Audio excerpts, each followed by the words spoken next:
So think, if you go like the Bahag, or if you go like Tosfot, right? So can he say it with a can he say it with a bracha? So he could count with a bracha if you would go like who was holding by Timimut, and who said not. So if you go like Tosfot, provided maybe that he's been counting the whole time, it would be okay. Whereas the Bahag would say, what do you mean? He didn't preserve it. Well, let's try to get at the essence of this. So let me spell it out a little bit more. It's a very famous question. A lot of people write about this. So let's give the scenario. Let's lay it out properly. So he wasn't counting, let's say, before the bar mitzvah. Gallivanting, skipping along, doing fun things that kids do. Fine. And let's say, boom, it's Lag BaOmer. Lag BaOmer, he's bar mitzvah. I know before we used the day 25. But let's just say, okay, so he's Lag BaOmer, he's bar mitzvah. So what does he do? So if I follow Tosfot, what's going to be the halacha? He'll count. Why? Because every day is a new opportunity. Every single day. So if I follow the Bahag, I can't count. Why? Because there's no Timimut.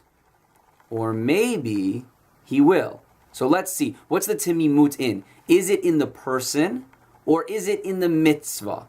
This is a classic Brisker difference. Is it on the Gavra or is it on the Chefza? If the person has to have been complete, right? If it had to be a completeness for the person, so then it might go one way.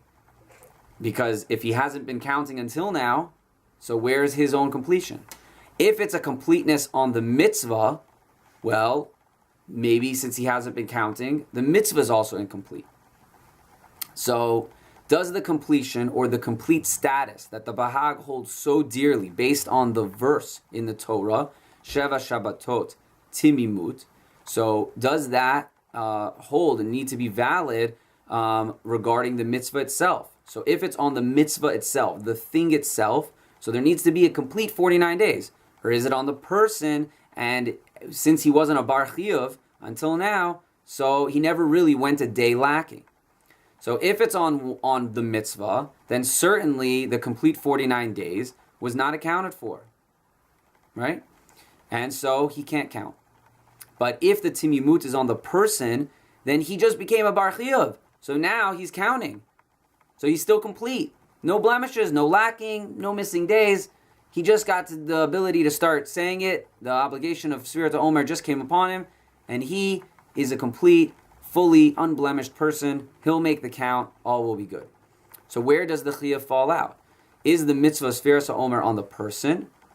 Or is it all about a complete 49 days?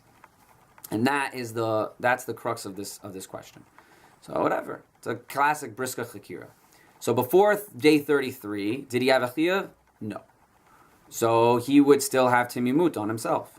So the Aruch HaShulchan comes down and says, if he didn't count before the 33rd day, when he became a bar mitzvah, a bar chiyuv, then he can't count with a bracha, because timimut is not on the gavra. It's not on the person. It's on the chefza shel mitzvah.